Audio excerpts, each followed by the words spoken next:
Hello everyone. I've noticed it's been a month since I last put out a video update, and been a bit busy with some other stuff, and the pace has slowed down a bit. It's quite normal though. That's not to say nothing has been done. Quite a lot has been done, but I created this channel on our Discord where you can see like live updates, and I'm actually working on stuff. And so every time a change to the project is made, you can see them here on the Discord. If you want to follow it a little bit more in real time. But alright, let's have a look at some of the stuff that has been done, obviously. One thing that I find interesting, and that I'm quite proud of as well, is that I managed to set up the ocean exactly the way I want it to be long term. If you've seen the previous video, you saw that there was already ocean and nice coloring, those sort of things. I've disabled this for temporarily to just make sure this system is working. And what's so nice about this system is that here you have these objects, for example, these little debug spheres that follow the motion of the ocean, and then our boat as well reacts a little bit differently because it should take into account the weight, the relief, the roll, and pitch, and those sort of things. But the interesting part here is that our boat doesn't actually sample the ocean, huh? That's how most game works. Like you have a couple of spots on the boat, and then it reads like, okay, how far is this point from the ocean now?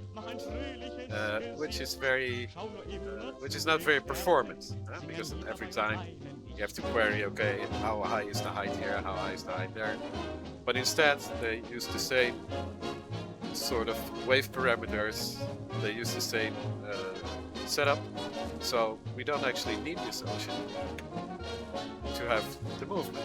You see, I just delete it now, and our boat keeps, how do you say, it just keeps moving as if it were on the ocean. So let me do that for a second, and then you can see as well that if I, you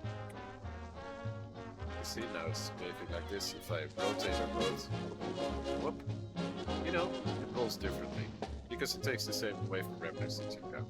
Okay, so that's a very nice startup, huh?